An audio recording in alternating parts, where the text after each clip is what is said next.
नमस्कार दोस्तों, सत श्री अकाल दोस्तों, कैसे हैं आप लोग। मेरा नाम हेमंत है और आप देखना शुरू कर चुके हैं स्पोर्ट्स सफारी मेरा चैनल। आशा करता हूँ जितने लोग जो देख रहे होंगे सब खुश होंगे, सुखी होंगे। और एक छोटा संदेश, खुश रहिए, अपने आसपास के लोगों को भी खुश रखिए। तो सबसे पहले अफगानिस्तान को बहुत बहुत बधाई हो। पाकिस्तान को पहली बार एक दिवसीय में हरा के इतिहास रचते हुए अफगानिस्तान ने अपने आने वाला भविष्य बहुत उज्जवल कर दिया है। वर्ल्ड कप के इतिहास में ही नहीं, पहली एक दिवसीय जीत अफगानिस्तान को, तो वो भी 8 विकेट से एक तरफा 49th ओवर में मैच जीत के एक ओवर रहते हुए 284 रन का चेस कर देना, वो भी पाकिस्तान की इस बॉलिंग लाइनअप के खिलाफ, ये बहुत कमेंडेबल है। और जिस तरीके से उन्होंने स्मूथली चेस किया है, ये दिखाती है उनकी मैच्योरिटी। और पता है सबसे अच्छी बात क्या थी? आप मुझसे पूछेंगे पूरे मैच में सबसे अच्छी बात की थी, वो थी जब अफगानिस्तान ने मैच जीता, उसके बाद उनके जो खिलाड़ियों का रिएक्शन था वो ओवर नहीं था। बहुत ही शांत तरीके से, बहुत ही स्पोर्ट्समैनशिप की तरह उन्होंने अपनी इस जीत को, जश्न को मनाया। और वो चाहते तो बहुत जैसे सेलिब्रेट कर सकते थे, जैसे शादाब खान, इन लोगों ने पिछले जो वनडे सीरीज थी अफगानिस्तान में और पाकिस्तान में जीतने के बाद जैसे हरकतें करी थी जीतने के बाद, वैसा कर सकते थे, लेकिन ऐसा किया नहीं। वो इसलिए नहीं किया बिकॉज परिपक्व है, समझ रहे हो आप। एक इमोशंस हैं और कहते हैं एक एक्सपीरियंस के साथ साथ अब थोड़ा सेंसिबल भी हो चुके हैं अफगानिस्तान के खिलाड़ी। तो उनको ये लगता है कि यार ये हमने अपसेट नहीं किया है, इनको हराया है, हम इनको हरा सकते थे, बहुत जश्न मनाने की जरूरत नहीं है because we are a good team और एक हमने एक अच्छी टीम को हराया है। ठीक है, तो सबसे पहले मैच में आता है। अगर आप लोगों को लगता है कि ये मैच अफगानिस्तान या पाकिस्तान से जो जीता उनकी खराब बॉलिंग से जीता है, तो मैं आपको बताना चाहता हूँ ये बिल्कुल गलत है। आधा सच है, आधा सच। और आधा सच कैसे है? देखिए, पाकिस्तान ने टॉस जीता, बाबर आजम साहब ने टॉस जीता, बैटिंग करने का फैसला लिया। फैसला अच्छा था, फैसला अच्छा इसलिए था क्योंकि कमजोर आप लगता है, जब आपको लगता है कि आपका पोजीशन कमजोर है, तो आप स्टार्टिंग में जो रन बोर्ड प्रेशर जो है सामने वाली टीम पे डालना चाहते हैं और उनको अंडर द प्रेशर लाना चाहते हैं। लेकिन मुझे एक बात आप बताइए, जब 8 ओवर में शुरू के 50 रन हो चुके, इमामुल हक खेल रहे थे, अब्दुल्ला शफीक खेल रहे थे, 8 ओवर में 50 रन, ठीक है। उसके बाद इमामुल हक के विकेट जाती है आपकी, ठीक। अब मैं आपको एक छोटा सा एग्जांपल देता हूँ। अब अफगानिस्तान की बैटिंग में आइए, अगर आप 283 का चेस कर रहे हैं तो आपका रन रेट आप देखिए। अफगानिस्तान के जो ओपनर थे उन्होंने 25 ओवर में लगभग 6.25 तक का रखा था, 25 150 ओवर में 153 रन का उनका रन रेट था। अब यही सिनेरियो आप उठा के ले जाइए ऑस्ट्रेलिया के खिलाफ।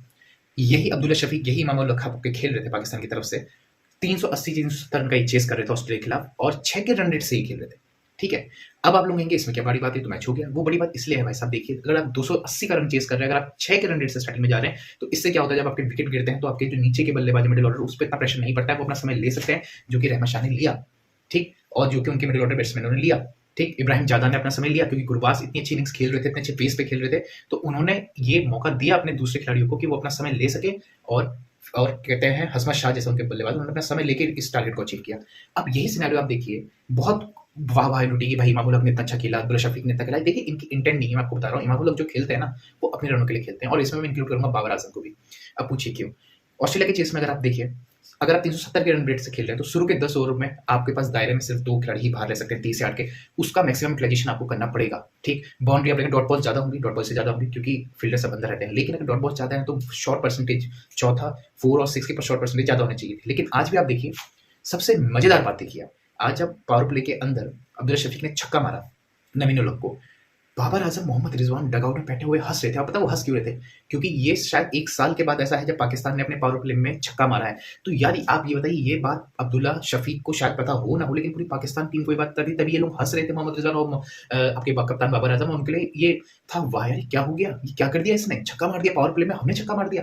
तो जिस टीम के इंटेंशंस ऐसी हैं, जिस टीम को के खिलाड़ियों को खुशी ही इस बात से होती है कि एक छक्का लग गया, हम पावर प्ले में हमने मार दी, बहुत बड़ी बात है। और तालियां बजा रहे थे और हंस रहे थे क्योंकि रिकॉर्ड के बारे में उनको भी पता है। तो आप इस बात से अंदाजा लगा सकते हैं कि इंटेंट जो है ना, ये पाकिस्तान की टीम में कितनी बड़ी लैग करती है और सब अपने रनों के लिए खेलते हैं। और इमाम उल हक की तो मैं बात करना चाहता हूँ। ऑस्ट्रेलिया के अगेंस्ट जो रन चेस आपने लूज किया, उसमें बहुत बड़ा योगदान आपके इमाम उल हक साहब का था, क्योंकि वो बीइंग एन ओपनर, आप ये नहीं कह सकते कि 6 के रन रेट से खेलें जब आपको 370 बनाने हो। हाँ, 280 बनाने, 300 बनाने, तब आप 6 के रन रेट से खेल सकते हो, 6 के ओवर को लेकर चल सकते हो। लेकिन जब आप 370 बना रहे हो, तो आपको कम से कम जो अपना रन रेट है 9 या 10 का रखने की कोशिश करनी चाहिए। कम से कम इंटेंट दिखानी चाहिए, नहीं कि बाउंड्री खेल रहे हैं आगे बढ़ के, जैसे शुभम गिल, रोहित शर्मा, जॉस बटलर अभी चल नहीं रहे, लेकिन वो भी इनकी भी इंटेंट रहती है, ठीक है। आप कहते हैं ग्रैंड फिलिप्स को देख लीजिए, इन लोगों में इंटेंट है, ठीक। अब देखिए, मैंने आपको पिछली वीडियो में अपनी बताया था, जब अफगानिस्तान ने इंग्लैंड को हराया था, मैंने बताया था कि नूर अहमद खेलेगा, और नूर अहमद आज खेला।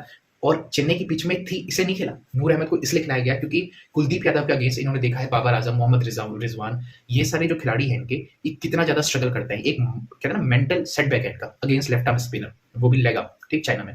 तो अब इस बात को अफगानिस्तान के थिंक टैंक अच्छे से जानता था, और अजय जडेजा उनके साथ है, तो उनको एक एशियाई क्रिकेटर की जो नस्ल होती है ना, तो वो उससे बहुत अच्छे से वाकिफ है। और उनको पता था कि पाकिस्तान के सामने अगर हम नूर अहमद को खिला देंगे, देखिए मोहम्मद रिजवान ने क्या किया, आते ही स्वीप मारा। मैंने पिछली बार भी आपको बोला, वो बंदा का रिलीज शॉट ही स्वीप है, और जहां बॉल थोड़ी सी भी टर्न करे थोड़ी सी भी, इतना बड़ा टर्न नहीं था आज के पिच में, ठीक है, थोड़ी सी टर्न करे और उसने टर्न भी कहाँ से कराई, वो करीबन आउटसाइड द ऑफ स्टंप, बिल्कुल ऑफ स्टंप की स्टिक पे उसका टप्पा था और थोड़ी सी बॉल टर्न हुई, उसका टॉप इस जगह पीछे कैच हो गया, ठीक। तो वो पहले से ही मन बना चुका था कि भाई मैं इसको स्वीप ही मारूंगा, क्योंकि उसका वो रिलीज शॉट है, क्योंकि उसको समझ में नहीं आ रहा था कि बॉल पिछड़ के अंदर आएगी, बाहर जाएगी या सीधे रह जाएगी। वो छोड़ भी सकता था वो बॉल को, उससे पहले उसने छक्का मारा था उस बॉल, जब उसके स्लॉट में बॉल रिजवान की थी। तो ये लोग, आपको बता रहा हूँ, बाबर आजम को आप देखिए, बाबर आजम ने हाफ सेंचुरी करी, सब ताली बजा रहे थे, बहुत बढ़िया बहुत बढ़िया बहुत बढ़िया, हम भी बजाते हैं, बहुत बढ़िया बहुत बढ़िया। आपने अपने नहीं, अपने अफगानिस्तान के लिए खेल लिया, अफगानिस्तान वाले ताली बजा रहे थे, very good very good very good, ऐसे खेलते रहे बाबर आजम, ऐसे खेलते रहो खेलते रहो खेलते रहो। यार वो बंदे ने, आप देखिए, हाफ सेंचुरी मारी, 70 बॉल पे उसके बंदे का स्ट्राइक रेट आप देखो, आप कह रहे हो वाह क्या इसने इतनी ऐसी पिच पे कितना बढ़िया खेल दिया। ये आप लोगों की सोच है यार, एक खिलाड़ी ना एक पिच को अच्छा भी बना सकता है, और अगर वो स्ट्रगल कर रहा है तो ऐसा लगेगा पीछे पता नहीं क्या सांप चल रहा है। वो बंदा जब सिंगल लेने को, डॉट बॉल उसने 20 ओवर के बाद कितनी खेली, आप एक बार जरा देख लीजिए, वो बंदा सिंगल निकालने को भी तरस रहा था। बाबर आजम की बात कर रहा हूं मैं, बाबर आजम साहब की बात कर रहा हूं। वहीं अफगानिस्तान के खिलाड़ियों को आप देखिए, सिर्फ चौकों से डील नहीं किया, सिंगल डबल्स, और पाकिस्तान की बुरी फील्डिंग ने उसको साथ दिया, है ना। तो बाबर आजम ने जब ये अपनी इनिंग्स खेली, तो इनका हमेशा का यही है यार, रन बॉल खेलते हैं, फिर 70 बॉल में 50, 70 बॉल में 55। ये आजकल की क्रिकेट नहीं है, और ये पिच ऐसी नहीं थी कि आप इसमें रन नहीं बना सकते थे, ठीक। आप रन बनाने की इंटेंट तो रखिए ना, आप अपने रन को पता था आज 48 रन बनाऊंगा मैं, वनडे रैंकिंग में फर्स्ट आ जाऊंगा, बनाती 48 रन, है ना, किसकी कॉस्ट पे, डॉट बॉल की कॉस्ट पे, ठीक। तो इन्होंने ऐसी जब बैटिंग चल रही थी बाबर आजम साहब की, इन्होंने ये दिखाया कि भाई पिच में बहुत कुछ हो रहा है, और ये पिच पता नहीं कुछ तभी टर्न ले रही है, बॉल रुक के आ रहा है, बॉल ग्रिप कर रहा है, तो बहुत मुश्किल है, लेकिन मैंने अपने 50 रन बना दिया है। देखो मैंने कितनी मुश्किल पिच पे अपने 50 रन बना दिया, और हर कोई कमेंटेटर ताली बजाता है, रमी राजा साहब, वकारी यूनिस साहब, हर कोई तारीफ कर रहा था। लेकिन मैं आपको दिल से एक बात बताता हूँ, ये पिच इतनी बुरी नहीं थी जितना बाबर आजम साहब ने इस पिच को बुरा बनाया है खेलते हुए दिखाई दी, क्योंकि वो स्ट्रगल कर रहे हैं, वो सिंगल निकालने में स्ट्रगल कर रहे हैं, वो डॉट बॉल ज्यादा खेलते हैं, और इंटेंट की कमी देखिए। पहली उनके चक्कर से क्या हुआ, अपना तो रन नहीं बना पा रहे थे, डॉट नहीं बना रहे थे, वहां से अब्दुल्ला शफीक पे प्रेशर था, इसलिए वो स्वीप शॉट खेलने के लिए चले गए, बाबर आजम के साथ खेलते हुए गए। मोहम्मद रिजवान का क्या था, मोहम्मद रिजवान को पता था भाई रिलीज शॉट स्वीप है, स्वीप मार के खेला आउट। तो जितने भी लेजेंड्स हैं ना आपके, ये आपको बेवकूफ बनाते हैं, और सबसे बड़े दो नाम मैं बताता हूँ, राशिद लतीफ साहब। ये राशिद लतीफ साहब इतने बड़े दोगले इंसान हैं, इनकी मैं आपको एक बात को मैं इनको चैलेंज करता हूँ, अगर ये बोलते हैं कि बाबर आजम अपने लिए खेलता है, मोहम्मद रिजवान अपने लिए खेलता है, या इमाम उल हक अपने लिए खेलता है, ये कभी जिंदगी में नहीं बोल पाएंगे, क्योंकि इनकी दुकानें चलनी बंद हो जाएगी पाकिस्तान में। ये जितना बोल देना कि मैं ऐसा हूँ मैं वैसा हूँ। इन्होंने विराट कोहली के खिलाफ एक कहते हैं परसों कमेंट किया, और वो कमेंट पता क्या था, बांग्लादेश के खिलाफ जब विराट कोहली सेंचुरी मारने गया, 21 रन चाहिए थे, 19 रन चाहिए थे विराट कोहली को सेंचुरी मारने के लिए, उतने ही बांग्लादेश को चाहिए थे। तो उनको ये नहीं दिख रहा उस 19 रन को उन्होंने कितनी कम बॉलें बनाया, लेकिन ये क्या कह रहे हैं, क्योंकि केएल राहुल ने सिंगल लेना छोड़ दिया, ठीक। तो ये जो रन रेट है इंडिया का, इंडिया को बाद में कॉस्ट कर सकता था। इन बेवकूफ को ये नहीं पता, इतने बड़े एनालिस्टों को ये नहीं पता कि इंडिया का अगला मैच न्यूजीलैंड से। ये अकल की इनके अंदर, अगर आप पता नहीं कौन सा नशा, एक तो मैं कह रहा हूँ पाकिस्तान में वैसे महंगाई बहुत है, लेकिन ये इतना सस्ता नशा कहाँ मिलता है जो ये लोग करके बैठे रहते हैं टीवी स्टूडियोज में। ये लोग बोल रहे हैं विराट कोहली अपनी सेंचुरी के लिए खेल रहा है, अपनी टीम के लिए नहीं खेला। अरे भाई जब मैच फंसा हुआ होता है, टीम खाली की ऐसी दहलीज की होती, जी सकती है हार सकती है, तब समझ में आता है। वो मैच एक तरफा था बांग्लादेश वाला, वो बंदा अपने लिए 10 ओवर भी खेल सकता था तो खेलता, भाई उसकी मर्जी है। वो मैच फंसा हुआ नहीं था। ये मैच फंसा हुआ था आपका जो अफगानिस्तान के साथ था, बाबर आजम ने जो बैटिंग करी। ये मैच फंसा हुआ था जो इमाम उल हक ने ऑस्ट्रेलिया के अगेंस्ट बैटिंग करी, वो मैच फंसे हुए थे। इन लोगों ने अपने लिए खेला है, लेकिन क्या इनकी हिम्मत है ये बोलने की कि इमाम उल हक के कहते हैं अपने लिए खेलता है, अपने लिए रन बनाता है, अपने पर्सनल रिकॉर्ड बनाता है, 50 की एवरेज 49 की एवरेज रखता है, अपने लिए रन खेलते नहीं कह पाएंगे, क्योंकि एक भतीजा है आपके इंजमाम उल हक के, और दूसरा कहते हैं आपको पता है कि इन्हीं की कारकर्दगी में कप्तान बनाए गए हैं बाबर आजम साहब। इनके खिलाफ इनके मुंह से शब्द निकलेंगे, और मैं चैलेंज करता हूँ मोहम्मद हसीफ साहब को भी। इन्होंने एक बयान फिर से बोला कि भाई पिच जो है ना, वो इंडिया ने ऐसी जानबूझ के दी है, यूज पिच दी है, ताकि इंडिया ने साजिश करी ताकि हमें सेमीफाइनल में ना पहुंचा सके। तुम्हें तुम एक तो तुम अपने आप को इतनी इंपॉर्टेंस देते हो क्यों यार, मैं तो ये समझ नहीं आता कौन सा सस्ता नशा करके बैठो, क्या फीम सुनते हो, माल फूकते हो, क्या करते हो आप लोग, समझ नहीं आता। इंडिया को कोई फर्क नहीं पड़ता भाई आप क्या कर रहे हो, क्या आप अच्छा खेलोगे सेमीफाइनल में आओगे, अच्छा नहीं खेलोगे सेमीफाइनल में नहीं आओगे। भाई इंडिया को छोड़ो, अफगानिस्तान से खेल लो। मैंने अपनी पिछली वीडियो में आपको बोला था इनको अफगानिस्तान गले पड़ जाएगा, देखिए उठा के मेरी वीडियो देखिए, नूर अहमद को इन्होंने खिलाया। मैंने पिछली बार ही बोल दिया था अपनी वीडियो में कि नूर अहमद खेलेगा, और यही इनके गले पड़ा हुआ है आज। तो मोहम्मद हाफिज साहब अगर पिच यूज हुई है, मिली है ना, तो वो अफगानिस्तान को भी मिली है और तुमको भी मिली हुई है। स्पिनर तुम्हारे पास भी थे, स्पिनर उनके पास भी थे, बैटिंग वर्ल्ड क्लास तुम्हारे पास है। नंबर 1 का बल्लेबाज बाबर आजम आपके पास, नंबर 2 का बल्लेबाज मोहम्मद रिजवान आपके पास, नंबर 1 का बॉलर शाहीन शाह अफरीदी आपके पास, 100-150 की स्पीड कराने वाला बॉलर हारिस राव आपके पास। यार आपको किस बात का डर है, आपको तो कोई भी पिच दे दो आप तो खेल लोगे। मतलब इन लोगों के अंदर साइको में इंडिया के अगेंस्ट इतनी नफरत है, इतनी नफरत है, मैं सच बता रहा हूँ। और यही नफरत ये आपके अंदर जो पाकिस्तान की आवाम है उनके अंदर डालते हैं। यही मोहम्मद हफीज साहब जो वर्ल्ड कप का सेमीफाइनल ऑस्ट्रेलिया के अगेंस्ट हारे थे पिछली बार, ये कहते हैं जो दुबई में हुआ था, उसमें इन्होंने क्या कहा कि बाबर आजम साहब कह रहे हैं कि गलती किसी की नहीं है, उन्होंने बॉलिंग चेंज सही नहीं करे। तो यार उस मैच में तो ये भी खेल रहे थे, तो इन्होंने क्या बाबर आजम को सजेशन नहीं दिया? और अगर दिया और बाबर आजम ने नहीं माना तो ये बताते क्यों नहीं थे मीडिया में आके? तो ये जो है ना, आपके लोगों को ये पता है, आपकी कौम को एक तरीके से बेवकूफ बनाने की कोशिश की जा रही है इन लेजेंड्स के द्वारा। इनको नहीं पता है। ये राशिद लतीफ साहब आज इतनी बातें करते हैं कि पिच ऐसी थी, इंडिया पहली बैटिंग कर सकता है। इंडिया ने अभी तक पहली बैटिंग नहीं करी। इंडिया के जिस दिन टॉप के खिलाड़ी उठ जाएंगे उस दिन देखेंगे यार ऑस्ट्रेलिया का अगेंस्ट इंडिया का पहला, दूसरा और तीसरा गिर चुका था। इंडिया के मिडिल ऑर्डर में केएल राहुल और विराट कोहली और फिर बाद में श्रेयस कहते हैं आपके कहते हैं खिलाड़ियों ने ही मिडिल ऑर्डर के बल्लेबाजों ने ही आपको रन बना के दिए हैं। ठीक है, तो इंडिया की टेस्ट हो चुका है, इंडिया का मिडिल ऑर्डर भी टेस्ट हो चुका है, इंडिया के बॉलर भी टेस्ट हो चुके हैं। हार्दिक पांड्या की इंजरी हम मानते हैं एक बहुत गलत है, लेकिन अफगानिस्तान का क्रेडिट बिल्कुल अफगानिस्तान को जाता है। और अफगानिस्तान ने जिस तरीके से बैटिंग करी है, मतलब आप देखिए क्लिनिकल चेस कहते हैं इसको, मतलब एक तरफ एक बार भी ऐसा नहीं लगा कि ये टीम अंडर प्रेशर जा रही है। और उसका सबसे बड़ा जो मैं मानता हूँ जो इस पूरी नींव को रखने में था, गुरबाज। देखिए गुरबाज की जो इनिंग्स थी ना, 65 रन की या 70 रन की जो इनिंग्स है, उसने एक टोन सेट कर दिया था, जैसे रोहित शर्मा ऊपर से टोन सेट कर देते हैं। आप 280 का रन रेट का टारगेट चेस कर रहे हैं और 6.5 अगर 25 ओवर में आपके 153 155 रन होते हैं तो आपने मैच ऑलरेडी 1 सेट कर दिया है। उसके बाद रहमत शाह, ठीक है, जादरान, उन्होंने अपना टाइम लिया, जब विकेट गिरने का थोड़ा समय लिया। और फिर उनका हशमतुल्लाह शाही थी जो उनका कप्तान है, वो कितना कैप्टन कूल जो कहते हैं ना, बहुत कूल रहता है वो। ठीक है, उन्होंने पूरा मैच को ऐसे निकाला जैसे ना मलाई मारते हैं ना, ब्रेड में मक्खन मारते हैं, वैसे वैसे मारा है, बिना रिस्क, ज़्यादा रिस्क लिए हुए, एक रिस्क फ्री क्रिकेट खेलते हुए भी शॉट मारे जा सकते हैं, ये उन्होंने दिखाया है। और उनकी इंटेंट आप देखिए, उन्होंने सिंगल को डबल किया है, डबल को ट्रिपल किया है, और इतना प्रेशर जा रहा है। आज कम से कम 16 से 20 रन आज पाकिस्तान ने अपनी फील्डिंग से गंवाए हैं। पैथेटिक फील्डिंग, एक नेशनल टीम की ऐसी फील्डिंग, मतलब आप कहोगे कि मतलब बहुत, मतलब इस तरीके से एक ऐसे प्रेशर सिचुएशन में जहां मैच फंसा हुआ है, इनको पता है इनका वर्ल्ड कप का सेमीफाइनल स्टेज पे है, ये टीम ऐसी गलतियां अफोर्ड नहीं कर सकती है मेरे हिसाब से। ठीक है, और प्रेशर आपको साफ दिख रहा था। और बाबर आजम का दूसरा विकेट देखिए, पहला विकेट लिया हसन अली ने, दूसरा विकेट लिया हसन अली ने, हसन अली ने दूसरा विकेट लिया, जब उसको हटा दिया उसकी बॉल रिवर्स होना स्टार्ट हो गई थी। किसको लिया? शादाब को लिया। ठीक, शादाब ने फिर कुट खा दी। तो इनके जो स्पिनर हैं वो तो मतलब शादाब खान तो मतलब ऐसे हो रखे हैं, इनको कॉन्फिडेंस इन्होंने पहले से गिराया क्योंकि इनको पिछले मैच में उन्होंने बाहर बैठा दिया। ठीक है, अब ये उम्मीद करते हैं जो उनका नया लेग स्पिनर है वो भाई ऐसे सिचुएशन को डिलीवर करके दे। अरे भाई तुम्हारे बड़े बड़े बॉलर शाहिन शाह अफरीदी, हारिस राव जो 150 के भी है, देखो हारिस राव का ना 150 की स्पीड होगी मानता हूं मैं, वो बंदा अपनी लाइन लेंथ से इतना इंडिया में एडजस्ट ही नहीं कर पा रहा है। ठीक है, क्योंकि उसके पास पता है क्या नहीं है, उसके पास पेस है लेकिन उसके पास स्विंग नहीं है, उसके पास पेस है लेकिन उसके पास ये अकल नहीं है। अब पूछिए कैसे? जब आप ओपनिंग में अगर आप देखिए आप अंडर 10 ओवर के पावर प्ले में बॉलिंग करते हैं तो आप कोशिश क्या करते हैं? कोशिश ये करते हैं कि खिलाड़ी को फ्रंट फुट पे खिलाया जाए।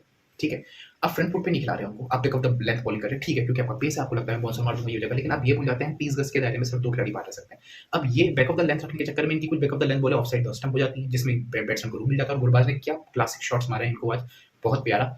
गुरबाज और जादरान ने जो आज खेला है, इनको आज कहते हैं पाकिस्तान को आईना दिखाया है। और मैं अफगानिस्तान की जीत उनको फिर से बता देता हूँ। और कृपया करके मैं पाकिस्तान के पूर्व लेजेंड से बोलता हूँ कि पिच का बहाना मत करना यार, एक पिच ऐसी होगी वैसी होगी, मैं क्या था फिर मत बोलना यार। दिल दिल पाकिस्तान नहीं भेजा, आज तो आपके सपोर्टर भी थे, आज अफगानिस्तान के सपोर्टर भी थे। इंडिया वाले तो भाई जो अच्छी क्रिकेट खेला था उसको सपोर्ट कर रहे थे। बाबर आजम आ जाए, बाबर आजम ने शॉट मारे तो ताली बजा रहे थे, नूर अहमद ने विकेट लिए तो 2 ताली बजा रहे थे। तो इंडिया के फैन तो न्यूट्रल थे भाई, वो तो अच्छी क्रिकेट को सपोर्ट करने आए थे। दिल दिल पाकिस्तानी बजा आज। तो भाई क्या था साहब, आज ये मत कहना दिल दिल पाकिस्तानी बजा, पाकिस्तान को सपोर्ट करने वाला कोई नहीं था, तो मैं ही बहाना नहीं दे रहा हूँ जीतने का। आज क्या हुआ आपको? एक मिसफील्डिंग हुई, हमें क्या था सबके रिएक्शन देखे, ये तो आधे खिलाड़ियों की जान ऐसे फूक देते होंगे अपने वहाँ। जिसको जो कोच यार भाड़े पे लाया हुआ कोच होता है ना, वो पाकिस्तान की टीम ने इनको कर रखा है, भाड़े पे लाया है कोच। क्योंकि अभी देखो वर्ल्ड कप के बाद ये चला जाएगा, दरवेश चल जाएगा, इसका कॉन्ट्रैक्ट है पाकिस्तान की टीम के साथ 2-3 महीने का, इसको पता है इसने क्या करना है, पैसा बन रहा है भाई, उठा के चल देगा। इसी कौन सी लाइबिलिटी है पाकिस्तान की टीम के साथ। लेकिन जिनकी लाइबिलिटी है पाकिस्तान के साथ, वो पोहन की पूर्व कप्तान, इनको एक्चुअली पाकिस्तान को हमसे थोड़ा बदुआ लगी है, वो 3 खिलाड़ियों की बदुआ लगी है, इमाद वसीम, एक सरफराज की, दूसरा इब्राहिम अहमद की। ये 3 ऐसे पोटेंशियल खिलाड़ी थे जो मुझे लगता है वर्ल्ड कप के स्क्वाड में होने चाहिए थे। और अगर आपको याद होगा पिछले वर्ल्ड कप के 2019 के वर्ल्ड कप में भी अफगानिस्तान ने पाकिस्तान को फंसा दिया था और वहां से मैच निकाला आपका वहाब रियाज ने और इमाद वसीम ने। तो इमाद वसीम जैसे खिलाड़ी ना, ये बड़े मंच के खिलाड़ी होते हैं, ये बड़े मंचों में परफॉर्म करते हैं। और सरफराज खान को देखिए, मोहम्मद रिजवान से बेटर ना स्पिन इस इंडिया में मैं गारंटी के साथ कहता हूँ सरफराज खान खेल सकता था, सरफराज अहमद।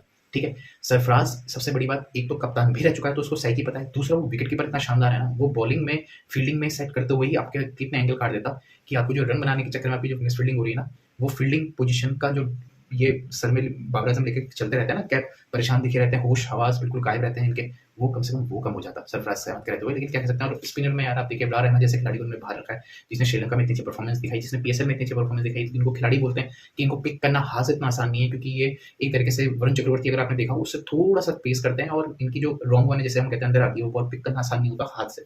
और जिस पिच में अगर थोड़ी सी असिस्टेंट हो तो ये बहुत घातक साबित हो सकते थे, जैसे नूर अहमद आज घातक साबित हुए अफगानिस्तान के लिए। तो अफगानिस्तान को तो मैं इसलिए भी क्रेडिट देता हूँ क्योंकि जडेजा उनके साथ लगे, उनको पता है कि इन लोग के साथ कैसा खेलना है यार। तो फिर से मैं कहूँगा, अगर पाकिस्तान के आवाम अगर आपको सवाल पूछना है तो अपने इन पूर्व लेजेंड से पूछिए कि आप कब तक ये बाबर आजम की नाकामी को छुपाते रहेंगे, कब तक इमाम उल हक की नाकामी को छुपाते रहेंगे। ठीक, एक बंदा जो अपने लिए जो कहते हैं ना इफ्फी चाचू अपना, वो एक बंदा है जो सिर्फ अपनी विकेट के लिए, अपने देश के लिए ऐसा खेलता है। देखिए उसने 25 बॉलों में 46 रन बनाए, कैसे बना दिए यार? उसने कैसे बना दिए? इतनी मुश्किल पिच में स्पिनर है, उसने कैसे बना दी? क्योंकि उसकी इंटेंट स्टार्टिंग से साफ थी कि मैंने जाना है, मारना है। इन लोगों की इंटेंट क्यों नहीं है? बाबर आजम की इंटेंट क्यों नहीं है? अब्दुल्ला शफीक की इंटेंट क्यों नहीं है? आपकी ये इमामुल हक की इंटेंट क्यों नहीं है? ये इमामुल हक तो यार क्रीज से आगे ही नहीं निकलता यार, मतलब ये कभी बॉलर पे चार्ज ही नहीं करता। मतलब इसको पता है मेरा चाचा बैठा हुआ है ऊपर, तभी तो डर नहीं है, इसलिए तो खेलता हुआ आ रहा है। और पाकिस्तान में लड़ाई हुई ऑस्ट्रेलिया के मैच की, अपनी खबरें सुनने में आ रही हैं कि ड्रेसिंग रूम में लड़ाई हुई है, और लड़ाई में ऐसा कहा है किसी बॉलर ने, मुझे लगता है हो सकता है हारिस बाबू या शाहीन शफीक हो, इमामुल हक का ही बोला होगा भाई तू क्या खेल रहा है, और उनके बीच में हाथापाई तक की सिचुएशन ऐसी सुनने में आ रही है, जो पाकिस्तान मीडिया की तरफ से मुझे पता चल रहा है, मैं अपनी तरफ से नहीं कह रहा हूँ, फिर से बात कह रहा हूँ। और मुझे लगता है सही कम से कम 2 दिन थप्पड़ इसको मारने चाहिए थे। खा खा के एक तो बिरयानी मोटा जैसा हो गया है, एक तो हिलता नहीं है, और दूसरा ना हिलता है, ना दूसरों को हिलने देता है, ना रन बनाता है, ना डॉट इतनी खेलता है, क्या कहो? लेकिन अफगानिस्तान को बताइए भाई, अफगानिस्तान एक बहुत बड़ा थ्रेट बनने वाली है। Will see you Afghanistan. अगर मेरी वीडियो आपको पसंद आए तो please like and share it and subscribe the channel. तो अगली वीडियो तक मिलते हैं। जय